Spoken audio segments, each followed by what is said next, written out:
예, 여러분 반갑습니다. 오늘은 방등경강경 제 493일째에 되는 날입니다. 오늘도 11품 보계보사품이지요.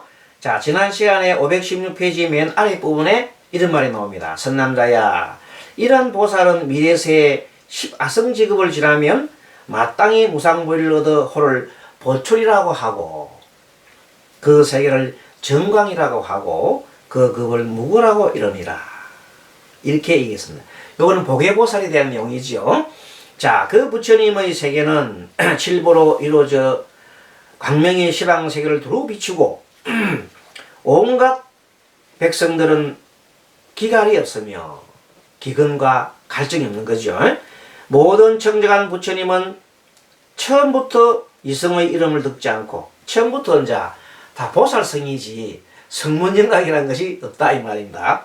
그만큼 대성을 이제 존중한 거죠. 순이란 대성법을 듣게 되리니 그러므로 그의 이름을 보출이라고 하리며, 온갖 보살은 신통을 엄만히 갖추어 그 국토에는 법왕을 제하고서는 다른 임금이 없고, 법왕은 부처님이죠. 온갖 중생은 다 화생을 하게 되고, 화생. 그러니까 남녀가 교접해서 성교를 통해서 뭐 이게 A가 생기는 게 아니라 그냥 몸을 바꿔서 나타난다 이 말이에요. 삼악의 이름, 지옥 악의 축생이죠. 이름이나 남녀의 근과 남녀의 근이죠. 남녀의 근과 애옥의 이름도 없으니 중생으로서 모든 근기를 갖추지 않은 이가 없고, 또 변지도 없으며 끝도 없고, 중생의 수명은 4만 중급을 얻으리라. 이 부처님은 육바라밀을 제외하고는 다른 말을 하지 않으며 오직 육바라밀 말만 합니다. 보시해라, 계를 지켜라, 그 다음에 인욕해라, 참으라, 정진해라, 그 다음에 선정에 들어라, 지혜를 이루라, 이 얘기만 한다는 겁니다. 다른 일을 말하지 않는다 이 말이에요. 보살들은 자비하고 온갖 경기가 영리하여서 한 글귀의 설명을 듣고도 천 글귀를 깨닫는다. 하나를 알면 천을 안다. 하나를 안 백을 아는, 열을 아는 게 아니라 천을 안다. 이 부처님은 언제나 모든 보살을 위해 다란히 금강구를 연사하리라. 지금 보계보살이 부처님이 됐을 때 그 세계를 얘기하는 겁니다. 보계보살이 보출연 부처님 되시죠. 그때 세계 이름이 정광세계고, 정광 깨끗한 광명의 세계단 말이야. 아주 튀없이 맑은 빛이 삐없는 튀없이 맑은 빛, 그 광명세계다. 그리고 그때 급 이름을 무구급이라고 그랬죠. 자, 어떤 것을 다란히 금강구라 하느냐 하면, 다란히 금강구는 바로 한 글귀다. 이러한 한 글귀는 온갖 법의 글귀를 거두므로 하나 속에 다 들어가요. 일종일체 다중일, 하나 속에 모든 것이 함축되어 있다. 우리가 보통 보면 다란이 중에 뭐가 함축되어 있어요? 옴자예요. 옴 속에는 온갖 처음부터 끝까지 알파이자 오메가, A에서부터 XYZ까지 모든 것이 다 들어있는 옴 속에. 그런 옴 한자에 다란이 속에 모든 우주의 진리가 다 들어있다. 이렇게 얘기할 수 있는 겁니다. 다함이 없는 법계는 모든 부처님도 다 할 수 없는 것이다. 그러므로 다함이 없는 법계의 행위를 하느니라. 다함이 없다. 너무나 많아서 다 할 수가 없다. 다함이 없는 법계는 온갖 글자를 거두고 온갖 법계를 거두나니 한꺼번에 두 글자를 말할 수가 없고 한 글자를 두 글자로 합칠 수도 없는지라. 그러므로 한 글귀라 하고 조작한 글귀라고 하고 글자의 글귀라 함이니, 만약에 글자의 글귀와 법의 법귀와 조작한 글귀를 분별하지 않는다면 이를 다란히 금강구라 한다. 무슨 말이냐? 다란히 금강구라는 것은 그것이 만들어졌던, 글자가 만들어졌던 어떠 한 글자든 여러 글자든 간에 부처님의 법문과 부처님의 진리 말씀이 들어있으면 다 그거는 진리요. 법구란 말이에요. 그래서 이러니 저러니 예를 들어서 대성 경전이 어떤 사람들이 비불성이다. 비불설이다. 부처님께서 직접 말하시는 게 아니다고 얘기하는데 그거는 이런 원리로 볼 때는 옳지 않다는 겁니다. 비록 부처님이 직접 설하지 않았다 하더라도 그 원래 있는 경전을 가지고 또 다른 시각에서 말씀을 했을 때 그것은 분명히 부처님의 말씀인 겁니다. 진리가 담겨있기 때문에. 그래서 대성경전에서는 주로 삼매 속에서 삼매 속에서 삼매는 시공을 초월하잖아요. 삼매 속에서 많은 법문이 이루어지고 있습니다. 천태지대사도 그랬고 용수보살도 그랬고 많은 선지식들이 삼매 속에서 법을 설하고 법을 받아들이고 그래서 많은 경전들이 대성경전이 탄생하게 된 겁니다. 이 방등경도 또한 그와 같습니다. 그래서 옛날 천태지대사 그랬잖아요. 자기가 법화경을 보다가 법화경 삼매에 들어서 가만히 삼매 속에 보니까 어느덧 부처님이 설하시는 영축산 부처님 설하시는 영축산에서 부처님이 법문을 설하시는 모습이 그대로 보였다는 거 아닙니까? 자기 뒤에서 그 모습을 가만히 보고 있는 거죠. 그게 미래에서 과거로 갔다는 거 아닙니까? 그것을 보고 뭐라 하냐면 삼매 들게 되면 삼매 속에 들게 되면 그게 시간을 거슬러 올라가고 공간을 거슬러 가니 시공간을 초월한다 이렇게 얘기하는 겁니다. 사실 시공간을 초월하는 것은 이론적으로는 가능합니다. 이론적으로 불가능한 게 아닙니다. 이론적으로 가능한 게 뭔가 하면 아인슈타인이라는 사람이 증명을 했어요. 어떻게? 실질적으로 계산해서 증명했단 말이야. 빛보다 빠른 속도로 빛보다 빠른 속도로 만약에 갈 수 있다면 과거로 돌아갈 수 있다는 거예요. 빛보다 빠른 속도로 갈 수 있다면 과거로 돌아갈 수 있다. 그러면 과거가 나타난다는 겁니다. 그것이 타임머신 아닙니까? 타임머신이 빛보다 빠른 속도로 가는 물체 아닙니까?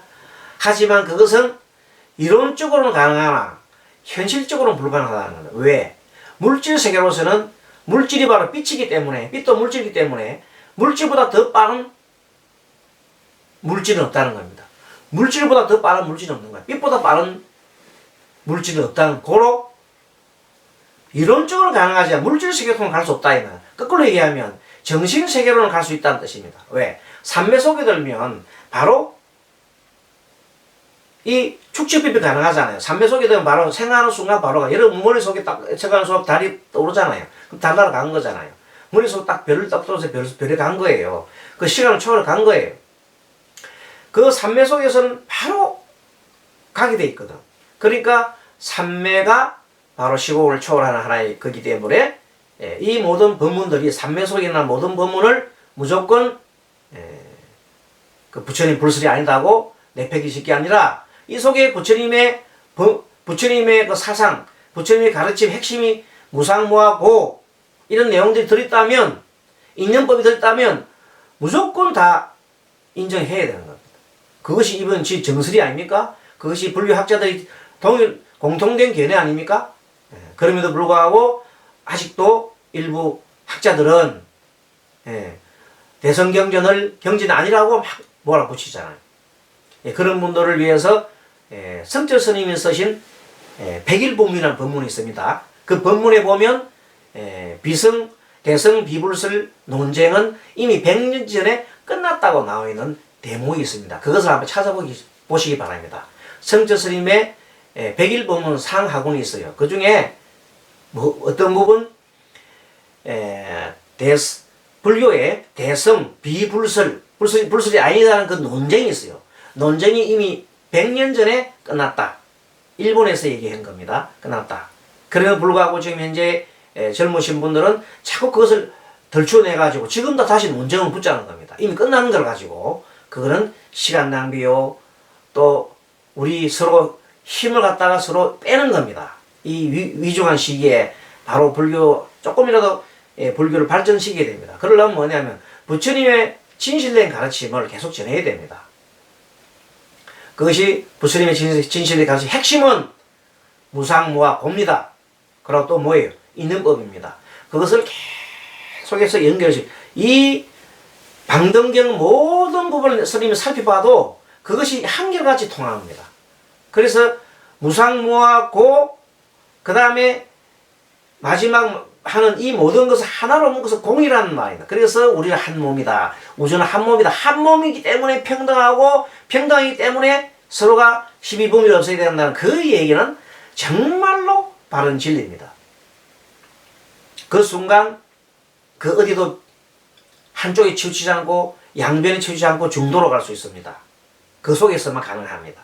그러니까 뭐 대성 비불설 그런 자 논쟁은 그만두시고 그 시간에 스스로 청정한 비구행을 하시고 또 학자들은 또 좋은 것을 하시고 대성 보살들은 열심히 수행과 동시에 전법을 하면 됩니다. 자, 선남자야, 이러한 다란히 건강구는 저 부처님이 항상 보살들 위하여 연설한 것이니라. 선남자야, 만약 내가 한 급이 모자라는 동안이라도 저 부처님의 모든 공덕을 말로 다 할 수 없느니라. 그때 보계보살은 수기를 듣고 나서 마음으로 크게 기뻐하여 개성을 읊어 찬탄하였다. 이제 얼마나 기뻐하겠습니까? 자기가 앞으로 미래의 부처님이 된다는 수기를 받았으니까. 그 저절로 이제 개성을 읊게 됩니다. 자, 개성 보겠습니다. 온갖 지혜로 온갖 일 보고서 온갖 법의 저 언덕에 이르러 모든 번뇌를 여의심으로 부처님 더 없는 곳은 더 없는 높은 이라네. 부처님은 더 위 없는 더 높은 이라네. 내가 공략한 한량없는 부처님을 여리는 한 부처님처럼 분명히 아시고 부처님께서 다 아신단 말이야. 무수한 세월을 갖다 공략 올리는 걸 부처님이 과거 세월에 흔히 하는 쑥명토를 가지고 계시기 때문에 열에는 걸림없는 지혜를 얻으므로 삼세를 아심도 장이 없으시라. 미래세를 흔히 하는 칠한통도 가지기 때문에 어찌 미래세를 모르리.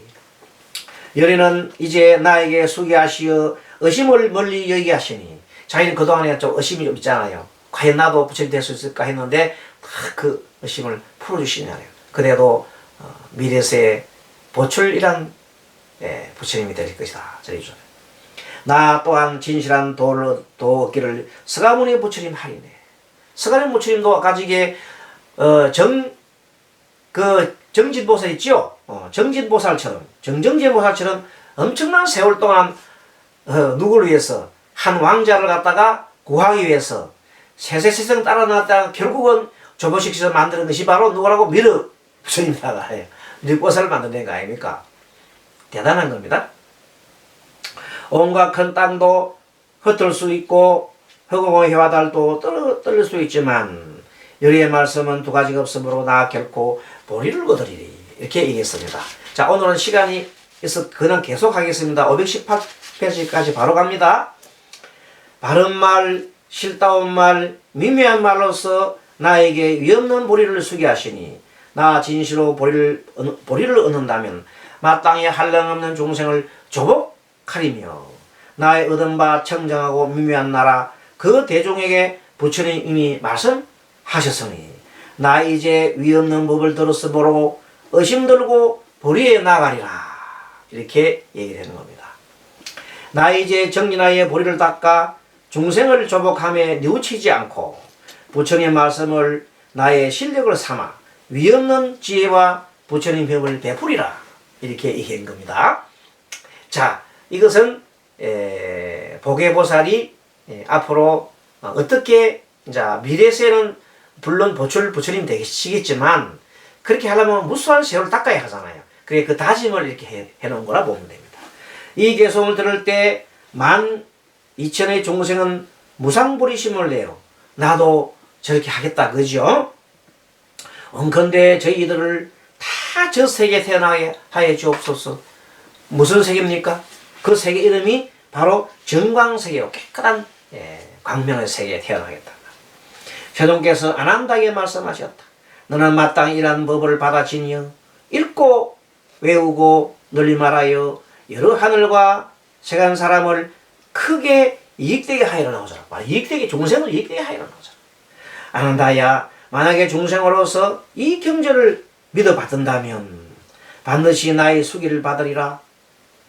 선남자야, 만약 삼천대천 세계 안에 가득한 칠보를 중생들이 공급하여 일천년을 채운다 할지라도 어떤 사람이 이러한 경전을 받아 지녀 읽고 베껴 쓰는 것만 갖지 못하니라. 그러니까 여러분들과 함께 우리가 이 방등경을 배우시는, 강경하시는 분들이 사실 많지는 않습니다. 스님이 뭐 얼마나 정확하게 알 수 없을지만은 뭐 조회수나 우리 그 밴드의 조회수나 또는 우리 그 여기에 있는 유튜브 조회수를 보면 소수이긴 합니다. 하지만 이 소수가 그렇게 얕잡아 볼 수 있는 건 아닙니다. 이 하나 속에 제대로 된 하나 속에 어마어마한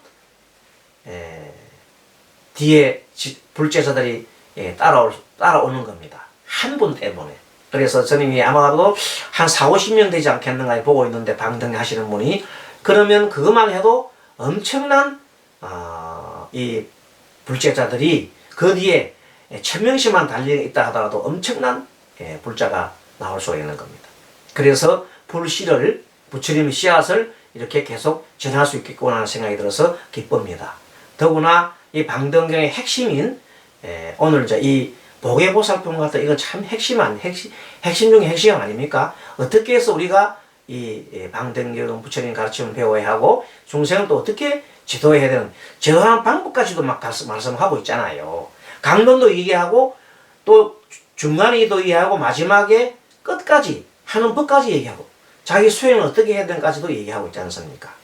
그러니까 받들어서 열심히 마지막 시간까지 하고, 또 혹 이제 1권이 거의 다 끝나갑니다. 그러면 1권 끝나는데 아직 2권부터 시작하는데 오면 안 되니까 얼마든지 가능합니다. 왜? 이 부처님이 가르침은 처음 들어도 좋고 중간에 들어도 좋고 마지막에 들어도 좋기 때문입니다. 그것이 부처님의 가르침이고 법이기 때문입니다. 이 법은 바로 누가 언제 들어도 이해가 가능한 법들입니다. 자, 세존이시여, 어떠한 경전을 어떻게 받아 가져야 하겠나이까? 어떠한 경전을 어떻게 받아 가져야 하겠나 하니까 아는다. 이 경전 이름 말합니다. 방등 크게 바르다 말이죠. 방등 대집 크게 많이 모았다. 그리고 대다란이다. 그리고 대행보살이다. 크게 해가는 보살에 들어가는 곳이 있는 입처다. 이 말이에요. 방등 대집 대다란이 대행보살 입처라는 경전이다. 이것이 뭐냐면 사실은 방등경 중에 보계보살품을 이렇게 얘기하는 겁니다. 자, 한 품마다 경입니다. 한 품마다 경이에요. 그것을 모아놓은 것이 방등경입니다. 그게 많은 경들로 모아졌지요. 그러니까 이번 보계보살품은 25권과 26권 되어 있는데 요건 따로 경전이 말하면은 방등 대집 대다란이 대행 보살 입처라는 경입니다. 그때 아난다가 부처님 말씀 듣고 나서 여러 하늘과 세간 사람들을 다 크게 기뻐하면서 믿어 받들고 행하였다. 이렇게 했습니다. 자, 이렇게 해서 드디어 방등경 제25권 26권 보계불사품이 이제 마쳤습니다. 다음 시간에는 이것을 보계보살품을 한번 정리를 해야 되겠죠. 정리해서 이제 최종 정리를 한번 해드리겠습니다. 하고 그 다음번에는 방등경 제27권 무진의 보살품을 하도록 하겠습니다. 여러분 수고하셨습니다. 아반야바라미.